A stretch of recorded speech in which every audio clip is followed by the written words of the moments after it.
Nos acompaña en este diálogo don Carlos Chinchilla Sandí, él es el presidente del Poder Judicial de la Corte Suprema de Justicia. Agradecemos muchísimo porque sabemos que ha costado mucho meternos en la agenda. Don Carlos, muchas gracias por estar aquí. No, doña Irene, muchas gracias más bien por la invitación y un gusto estar aquí en Diálogos de la Nación. Bueno, nos tocó entonces celebrar el primer año de gestión presidencial, don Carlos, con usted, así que felicitaciones porque ha sido un año complicado, ¿verdad? No, muchas gracias, doña Irene.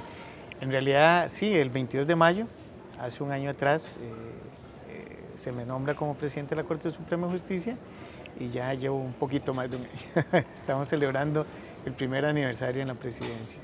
Don Carlos, ha sido una gestión complicada y ya sin chiste ni broma, sí ha sido muy complicada porque a usted le tocó hacerle frente a un periodo de huelga en el Poder Judicial que no era un reclamo propiamente contra las autoridades del Poder Judicial, sino más bien contra el Congreso en el proceso de discusión de la reforma a las pensiones del Poder Judicial. Pero bueno, hubo un tema ahí muy sensible que fue el cese de labores en la morgue y que no entregaban los cuerpos a familias, y eso pues fue un tema bastante sensible y de alguna manera generó descrédito, insatisfacción, molestia en la ciudadanía, don Carlos. Y luego de eso viene el tema del cemento chino, que sea como sea, golpeó muy fuerte, incluso a la cúpula, a la Corte, ¿verdad? Sí, son dos aspectos muy importantes y doña Irene, usted los toca muy bien. Entrando, digamos, casi que inmediatamente surge la cuestión del problema de las pensiones, empezamos a ir a la Asamblea Legislativa, en este caso, podríamos decirlo, tanto los sindicatos como las asociaciones y la Corte Suprema de Justicia íbamos en un mismo norte. Y con respecto a lo que eran las pensiones. En esto teníamos, digamos, puntos no de acuerdo, pero eran los mínimos. Los llegamos a reducir casi en 1 o 2 puntos, nada más. En todo lo demás estábamos de acuerdo. Pero llega un momento en que ya surge una situación un poco complicada con la misma Asamblea Legislativa, donde se interviene con un proyecto que no era el que originalmente estaba pactado y se cambia todo. Entonces ahí viene una situación, como usted bien lo ubica, que no necesariamente era una huelga que hicieron los empleados judiciales y las asociaciones y sindicatos en contra de la cúpula del Poder Judicial o de mi persona como presidente de la Corte Suprema de Justicia. No fue eso, fue simplemente la cuestión, tenemos que ir a huelga, dicen ellos, y hay que hacerlo, pero contra algo en lo cual nosotros como patronos no teníamos posibilidad de negociar, no teníamos margen de negociación, porque la negociación era que volviera a tener discusión el proyecto originario que tenía la comisión, que era el de las asociaciones, los gremios, y no se hizo así. Entonces, ¿ustedes de alguna manera apoyaban o justificaban ese movimiento de los funcionarios? Lo que apoyamos fueron las posiciones que teníamos con respecto a las pensiones. Ya el movimiento de huelga no podemos hacerlo porque nosotros somos la parte patronal y nos parecía que no era el momento, pero bueno, eso nosotros no podíamos intervenir. Hablamos con ellos, tratamos de negociar, pero habían partes en las cuales no podíamos negociar siquiera porque no era de nuestra competencia. La cuestión del cambio del proyecto, que ya no era el de los gremios, sino que era otro sustitutivo. Inicialmente se dijo que era la SUPEN, le llamaron SUPEN 1, luego vino SUPEN 2 supuestamente, y ya en eso no teníamos nosotros forma de negociar ninguna.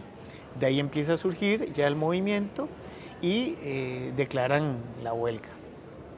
Aún así nosotros nos acercamos a ellos, yo conversé con ellos, ellos decían, no, aquí no vamos atrás hasta que no echen o no cambien lo que es lo que inicialmente ellos pedían. Que me parece que era justo que se conociera inicialmente el proyecto de ellos, porque así se había acordado. Pero hubo un cambio que me parece no correcto. Eso, si se hubiera hablado, tal vez hubiera sido distinto, pero se cambió. Bueno, esa es una decisión de los diputados y diputadas y nosotros en eso no podemos interferir. Lo que sí no estábamos de acuerdo era en la huelga, por supuesto. No, y aún más ya cuando se vino a la medicatura, es que fue tan sensible y eso nunca había ocurrido, ¿verdad? No, digamos, nunca había como una idea de que iba a suceder algo así, por decirle algo, doña Irene, y en eso sí quiero ser claro y sincero. No, era una huelga normal, pacífica, tranquila, había marchas, nunca hubo alboroto, no se tiraron piedras, no hubo nada de eso. Funcionarios judiciales en forma pacífica, que me parece que eso era bien aceptado también por la ciudadanía, aunque el fondo del asunto, sí, por lo menos comprendido, ¿verdad? Por lo menos comprendido. Exactamente. Pero ya llegó un punto, y ese sí fue como el toque, ya la gota que derrama el contenido del vaso o de la copa, y eso ya fue cuando surgió lo de la medicatura forense y el aspecto de la entrega o no entrega de cadáveres y hacer o no hacer las autopsias. Eso ya sí se tuvo fuera de control. No, tanto que nosotros nunca pensamos que podía irse por ahí algo, porque estaba en San Joaquín de Flores, medicatura forense, nadie puede pensar en un tema de eso. Nosotros más bien estamos como más concentrados en el edificio ahí de nosotros, claro, en la Plaza de la Justicia, que se hacían encuentros y todo bien. Pero cuando surge eso, ya sí fue preocupante porque golpeó muy duro, claro, a la ciudadanía. Sí, es que se tocó un hilo muy sensible, ¿verdad? Muy sensible, el dolor ante la pérdida, ¿verdad? Sí, muy sensible. Yo creo que eso fue el detonante de que ya cambiara también la percepción de las personas, porque ya estamos entrando en un ámbito que no era el más adecuado. Ya era más difícil de perdonar el cese de labores. Sí, yo creo que sí era difícil. Ya nosotros estamos preocupados por el cese de labores, habíamos hablado con ellos que tuvieran una cuestión donde no se cerraran oficinas, pero bueno, sí, se llegaron a cerrar oficinas y en algunos lugares hasta cerraron edificios, pero bueno, luego se iban a abrir porque el público, el usuario, sí tiene derecho a entrar a nuestras instalaciones. Pero ahí hubo una parte en la cual ya se nos fue de las manos y fue muy difícil recomponer eso. Duró poco, pero lo poco que duró fue muy fuerte lo que sucedió. Don Carlos, de lo que recordamos, el juzgado de trabajo de Pocosí fue el que terminó declarando ilegal el movimiento, pero ¿qué pasó después? ¿Hubo alguna sanción? Sí, tal vez en eso es importante. Digamos, en mi carácter de presidente de la Corte Suprema de Justicia, la Corte Plena me encomendó presentar ante la Procuraduría General de la República el inicio de las gestiones para la declaratoria de legalidad de la huelga, porque el representante del Estado es el que litiga, en este caso es la Procuraduría. Hablé con el Procurador General de la República y con otros procuradores que son los que le daban el soporte en estos ámbitos de huelgas ilegales o cosas de este tipo. Entonces se presentó la solicitud ante el juzgado, que estaban cerrados los juzgados en realidad. Me imagino que además nadie quería, ¿verdad? Bueno, era un trabajo muy complicado. Sí, porque era contra sus compañeros posiblemente, ¿verdad? Sí, exactamente. Y entonces no teníamos juzgados abiertos en San José, no había en Heredia, no había en Alajuela, y el único que nos quedaba era el de Guapiles, Pocosí. Y ahí fue donde se presentó. Nosotros no lo presentamos, ya eso lo hacía directamente la Procuraduría General de la República. Entonces, con ese aviso que nosotros le dimos, bueno, queda un despacho abierto, porque para estos temas no hay como una localización, digamos, territorial. Si es aquí, tiene que ser aquí. Afecta a todo el país, entonces en cualquier lugar puede ser. En cualquier lugar. Y entonces se presentó ahí, siguió el proceso correspondiente y la huelga se declaró ilegal. ¿Y a la fecha, digamos, hubo algún tipo de sanción o se le rebajó a los funcionarios los días de cese? En realidad, el problema de esto es que todavía está en una apelación. O sea, un año después sigue el proceso. Sí. Estamos hablando de la justicia pronta y cumplida, ¿verdad? Sí, que vamos a hablar de eso. En realidad sí, se apeló y ahora está por resolverse por un tribunal superior. Está por resolverse desde hace un tiempo atrás. Pero digamos, el caso ahí está todavía no ha terminado ese capítulo, digamos, de la historia presidencial suya, don Carlos, sí, ahí está pendiente. No ha terminado, ahí está pendiente. Bueno, y seguido de eso, unos meses después, don Carlos, comienza el escándalo del cemento chino, que bueno, tocó todos los poderes, eso yo creo que fue una sacudida para prácticamente todo el sistema. Y bueno, y a la Corte le tocó también un proceso, yo no sé si, yo diría que doloroso, por lo menos desde afuera uno siente que puede ser doloroso. Es fuerte porque, bueno, se involucró mucho de los aspectos propios, tanto así que, bueno, ya hay un ex magistrado que se le hizo la revocatoria del nombramiento por parte de la Asamblea Legislativa y está en un proceso también judicial discutiéndose el mismo. No, si el recuento de los daños, yo creo que porque fue un fiscal general que fue suspendido y que luego terminó acogiéndose a la pensión de manera adelantada, por lo menos en sus planes.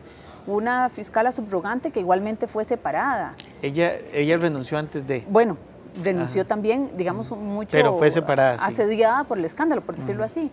Y de ahí todavía hay causas judiciales, el tema de don Celso Gamboa. Yo no sé cómo dentro de la Corte, don Carlos, si uno podría decir que resintió de alguna manera la Corte todo eso que pasó, cómo manejarlo internamente en las sesiones de ustedes y además si a la imagen también pública ustedes sienten que se vio deteriorada. Sí, el impacto fue fuerte, tanto así que lógicamente en ese momento la imagen del Poder Judicial empezó a resquebrajarse y de manera sensible.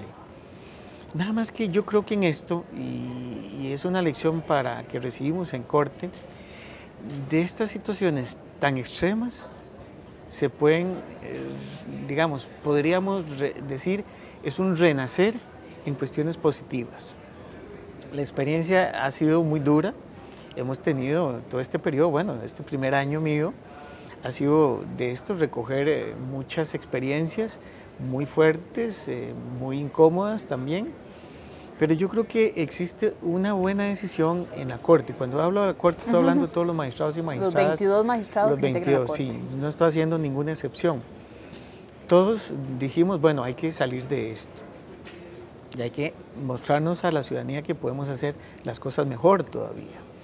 Y parte de esto se genera la cuestión de las comisiones, las diferentes comisiones para presentar productos beneficiosos para la ciudadanía, porque en realidad hay que tener en cuenta algo, nosotros nos debemos a la ciudadanía, al usuario y al potencial usuario también.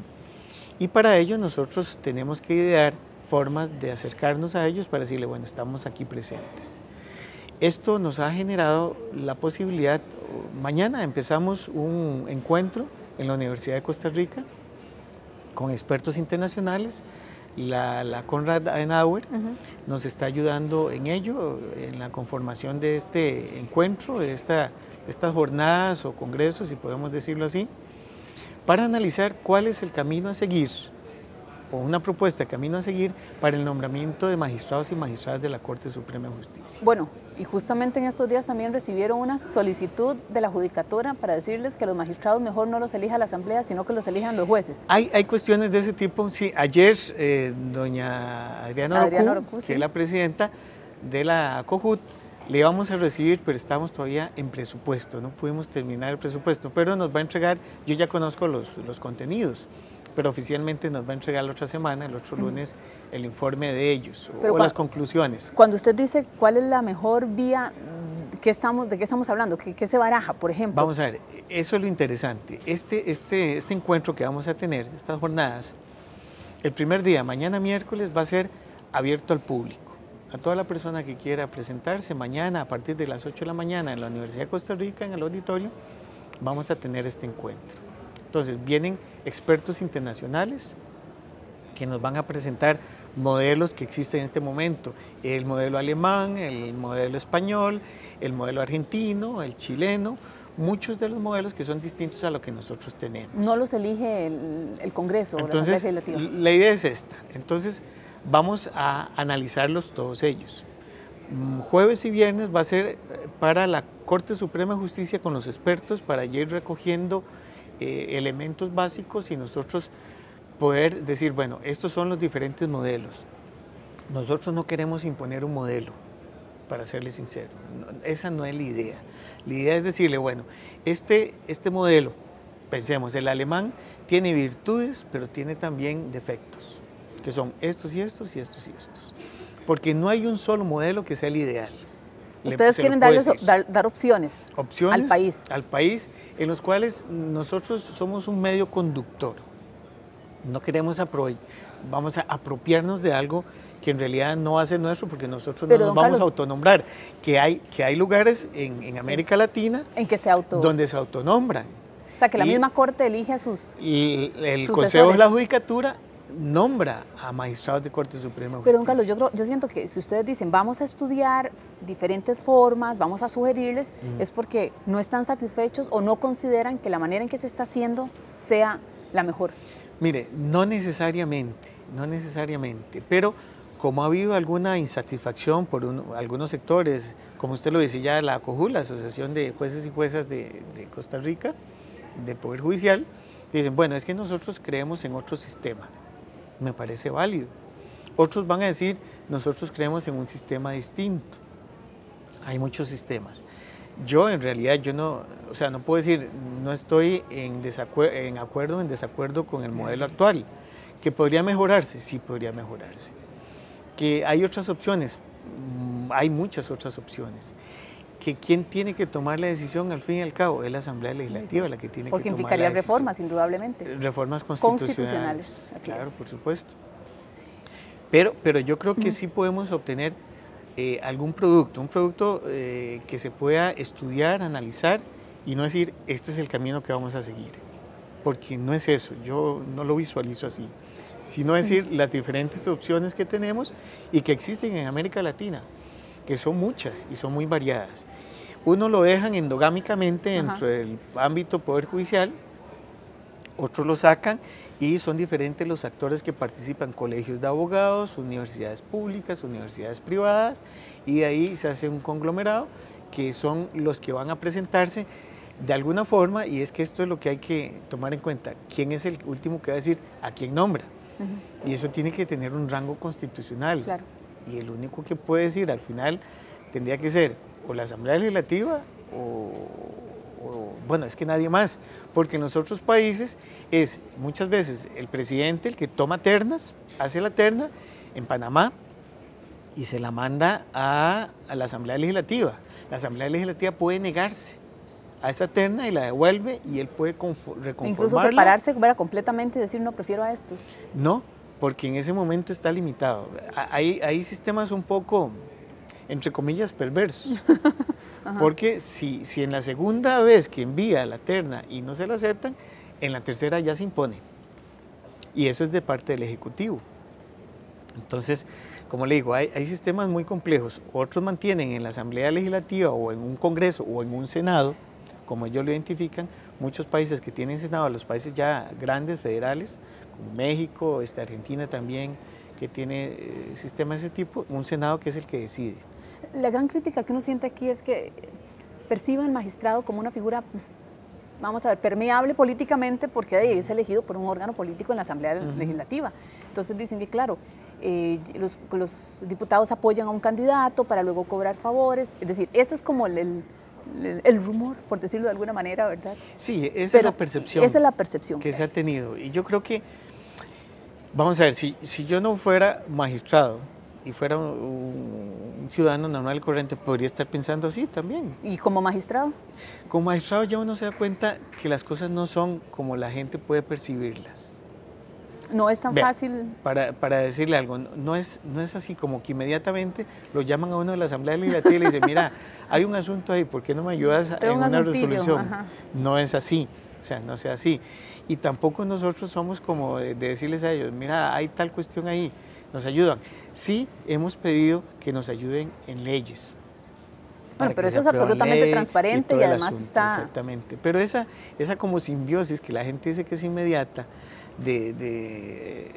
digamos, devolver favores, si se puede ver así, con un nombramiento a los diputados o diputadas, eso no es así. ¿No es cierto? No, no es cierto. Por lo menos en mi caso, no es cierto. Okay. Por lo menos en mi caso no es cierto. Don Carlos, ¿y solamente estamos hablando de la manera de elegir a los magistrados o también están revisando el perfil del magistrado como se hizo con el perfil de fiscales, por ejemplo? También, sí, eso es importante, el perfil. Porque hoy día, ¿qué hacemos? ¿Qué es lo que tenemos? Es un currículum donde se presentan qué ha escrito usted, qué títulos tiene, que si tiene doctorados, que si no tiene doctorados. Y eso suma puntos, digamos. Y eso suma puntos, nada más que yo creo que donde tiene que mejorarse más sensiblemente es en la misma asamblea, en la comisión de nombramientos, porque la comisión de nombramientos tiene un reglamento interno o una propuesta interna de cómo va a llevarse ese año o en ese momento la elección de magistrados. Entonces cambian los parámetros. a veces dan más validez a lo que son los atestados y poco a lo que es la persona como tal, y en otro las condiciones de la persona sobre los atestados. Entonces hay una situación donde es variante. ¿Y qué cree usted? ¿A qué debería dársele más peso? Yo creo que todo debe ser un complemento. ¿Y darle como un 50-50? ¿O? Habría que equilibrarlo porque a veces hay algo muy importante, pero claro, aquí uno se mete en un tema donde puede disgustar a mucha gente fuera, por decirle algo. A veces los mismos diputados, a veces nos decían, es que nosotros preferimos nombrar jueces de carrera. O sea, con larga trayectoria dentro del Poder Judicial. Sí, entonces, si usted me pregunta, yo soy un juez de 31 años de ejercicio profesional como juez penal, en el ámbito penal. Y yo diría, sí, es la mejor forma, pero existe entonces una negación a otros ámbitos en los cuales podrían participar, como son los abogados litigantes. Sí. Que vienen con una experiencia de calle, digamos. De otra cuestión que es distinta a la que nosotros tenemos, y eso está claro, es muy, muy diferente. ¿Y usted cree que de alguna manera enriquece también?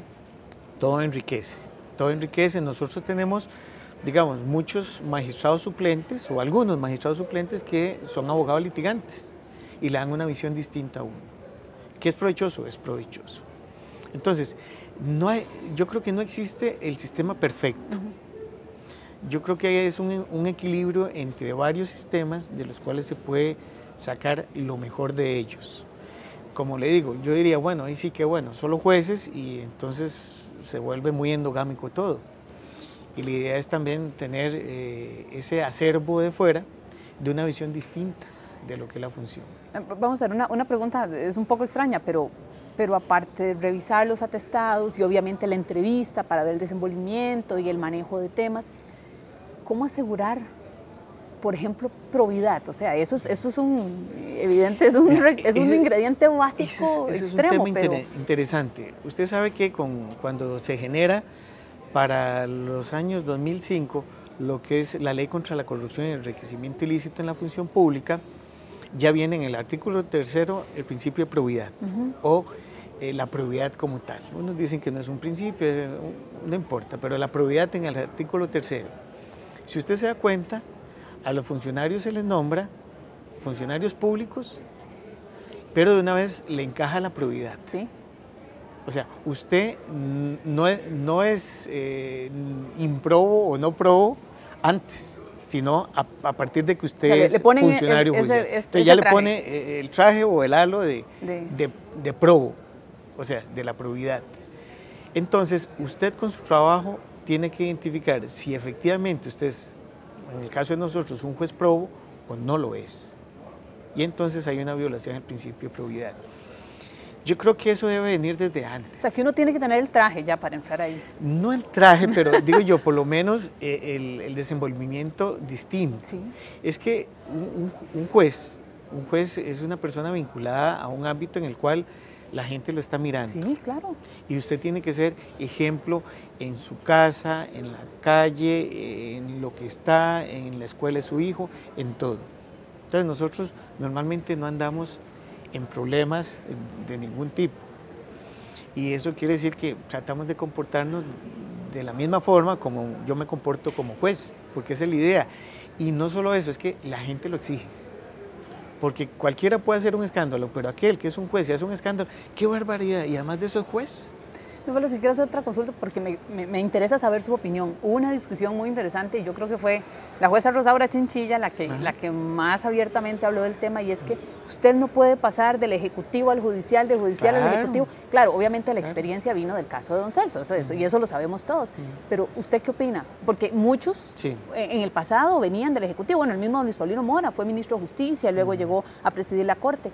En nuestros tiempos, que evidentemente son otros tiempos, uno dice, ¿cuán conveniente o cuán bien o mal visto puede ser? Sí, nosotros en eso estamos imponiendo una limitante de 10 años. Quien viene de un lado o va para el otro, digamos, en el sentido de que si es un funcionario judicial que se fue, digamos, se fue en préstamo, pasado el tiempo, digamos, si quiere volver al Poder Judicial, entonces ahí hay alguna limitante. Ahora en la única que hemos experimentado eso es en la ley de carrera fiscal, porque Si se va y luego regresa, entonces puede regresar, sí, porque se dio en presta, pero no puede accesar a puestos altos de jefatura, en este caso como fiscal general de la República. Eso está... Hay una limitante en el proyecto de la ley de carrera fiscal. ¿Y qué va a pasar con los magistrados? No, nosotros queremos introducirlo también en todo lo que es el funcionariado judicial, sea jueces, sea cualquier otra cuestión. Aquellos que se van y luego quieren regresar, van a tener que tener un periodo como de espera para poder acceder a las más altas magistraturas o a los más altos cargos. ¿Para qué? Para una desintoxicación. Y estamos hablando de 10 años. Sí, claro, desintoxicación, está muy interesante. No quería decir, se me salió. No, pero está muy interesante el término. Bueno, sí. Y hablando de eso, ustedes tienen en este momento un montón de sillas en propiedad vacías, ¿verdad? Claro que sí. Esta sala... Tenemos, sala primera tiene, sala segunda tiene 2. Sala constitucional tiene 2. Sala tercera tiene 2 también. O sea, estamos hablando de 6 propietarios. Ahora estuve leyendo un artículo de doña Nuria Marín, que decía, bueno, ojalá nombren mujeres, decía en su propuesta. Y me parece interesante también esa situación. Tenemos hoy día 5 magistradas titulares. Quiere decir que tenemos 17 magistrados, digamos, hombres titulares. Hay una desproporción importante. Ahora, eso, ¿quién puede decidir eso? La Asamblea Legislativa. Sí. Digamos, no somos nosotros. Si a mí me preguntan, mire, queremos nombrar solo mujeres, perfecto, nombren solo mujeres. Ahora, Galo, lo que uno siente es que va lento el tema de nombramientos, porque suele ser lento, porque es un proceso de discusión. Ahora la elección de magistrados percibo que va a ser todavía más álgida, ¿verdad? Por toda la experiencia. Entonces, sí. No sé, ¿ustedes qué esperan? ¿O qué esperarían? ¿En qué periodo? Por lo menos que les repongan algunos de los puestos. Bien, nosotros ya tenemos, el más lejano en tiempo es el de don Gilbert Armijo, Sala Constitucional, que se jubiló siendo presidente de la Sala. Ajá. Quiere decir que era un presidente de Sala. Y eso tiene más de 2 años. 2 años y medio puede tener sin que se haya hecho el nombramiento. Y ahí empezamos a ver doña Zarela Villanueva, presidente de la Corte, que se jubila también, don José Manuel Arroyo, que fue en el último diciembre del 2016 para entrar al 17, luego también doña Eva Camacho, que es antes de doña Zarela, y también tenemos, se acaba de ir don Ernesto. Don Ernesto, sí, que es reciente, bueno, con ese completamos esa nómina. Entonces, y en el caso nuestro también, que es reciente, la revocatoria de nombramiento de don Celso. Ahí está la otra, el sexto. Entonces, ahí tenemos el ¿Y usted está haciendo lobby en el Congreso para nombramientos prontos? Yo ya mandé, ayer mismo envié una nota pidiéndole en este caso a la presidenta de la Asamblea Legislativa, que por favor tome en cuenta la necesidad que tenemos de los nombramientos de las salas, y se les especifica las salas, las plazas que hay, que son 6, y la de magistrados y magistradas suplentes también. Don Carlos, ¿ustedes no temen, digamos, ninguna salida así masiva de gente con la futura entrada en vigencia de la ley, de la reforma a las pensiones del Poder Judicial? Bueno, ya esa ley está vigente. ¿Ya está vigente? Ya está vigente, sí. ¿Y no ha habido, entonces, salida masiva, digamos, ni se va a esperar? No, yo no lo veo, digamos, no lo veo. El que se acogió ahora recientemente fue don Ernesto Ginesta, pero ver así una salida masiva de magistrados en este momento no ni lo de veo. Funcionarios del resto de sí se han digamos, jubilado más funcionarios, pero en el Poder Judicial es normal, pero sí se han jubilado un poco más de funcionarios. Es que hay que tener en cuenta algo. Las condiciones que cambian ahora de la ley anterior a esta son muy fuertes. Son muy fuertes para los que no entraron en el transitorio de los 18 meses. Yo converso con gente, le faltaba un mes para llegar a los 18 meses. Ese mes se cambia en tiempo laboral en 10 años más. Porque tiene que tener los 2 requisitos. Tiene que tener 35 años de laborar en el Poder Judicial y 65 años de edad. A mí me parece una ingratitud esos 65 años con respecto a las mujeres. Yo siempre lo defendí que tenía que ser o 60 o 62, pero no 65. y hubiera preferido 60, pero bueno, uno no decide esas cosas, pero me parece que es una ingratitud. Don Carlos, y no quiero que usted se vaya de este diálogo sin contarnos cómo le va con el proyecto, que sabemos que usted se ha metido mucho en este tema contra el rezago judicial. Sí, es un tema que lo que quiero decir es, para que lo tengan claro, empezamos en penal. La idea es empezar en penal porque es mi materia, sí, y es la que yo, digamos, conozco desde hace 31 años. Entonces, la idea es, empezamos en agosto del año pasado, y es un proyecto que tuvo un inicio, pero yo creo que va desenvolviéndose en forma integral. Porque empezamos con los tribunales, pensamos en los tribunales penales, porque habían tribunales penales que tenían 1045 asuntos para señalar a juicio. Y eso traducido en la posibilidad de ese tribunal para señalar esos 1045 asuntos para hacer juicio eran 28 años. O sea que para que ese tribunal pudiera sacar las sentencias en cualquiera de los sentidos que fuera, tenían que pasar 18 años al ritmo que llevaban. 28 al ritmo que llevaban. En el ritmo que llevaban. ¿Y ahora? Y entonces en ese caso, para darle un ejemplo de estos que tenían 28 y ese tiempo, solo nos quedan 2 que están, digamos, en 3 diríamos, pero 2 que están en cuestión un poco más crítica, y uno de ellos es Heredia, que está llegando a 20 años. Hay que resolver eso. ¿Cómo lo estamos resolviendo? El primer, ya oficialmente, el equipo de planificación con todo el acompañamiento de jueces y juezas que van a estar ahí, es Heredia. Estamos desarrollando esto en Heredia. Entonces estamos ocupándonos de Heredia en este momento. Eso se ha aplicado ya en todo el resto del país. Hemos tenido, para que tenga una idea, en Quepos, de la producción de juicios y la resolución de los casos, hemos pasado de un promedio de un 57% que se hacía a un 160% de efectividad. Quiere decir que hemos superado más de un 100% en lo que se venía haciendo. Y eso es muy positivo para nosotros. ¿Y eso ha implicado, digamos, cargas de trabajo mayores para la gente? Se han impuesto cargas de trabajo. Lo que nunca había sucedido en la materia penal, sucede ahora. ¿Por qué? Porque todas las materias tienen cargas, nosotros tenemos indicadores y con esos indicadores se pueden poner cargas. Todo esto es científico porque lo desarrolla planificación, no es inventado que usted esto y lo otro. Lo que nosotros vamos es a la estandarización de los despachos.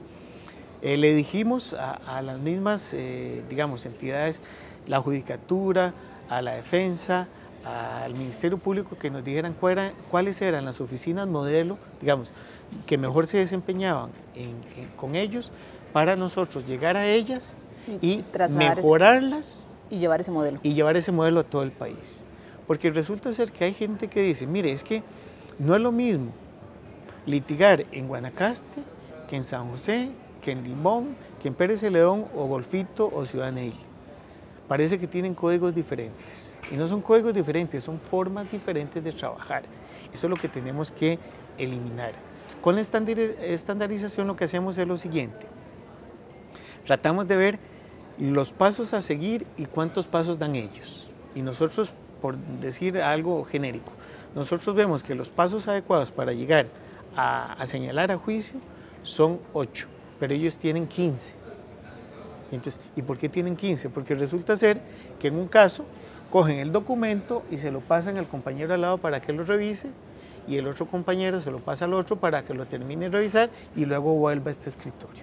Eso nos lleva ahí 2 o 3 meses.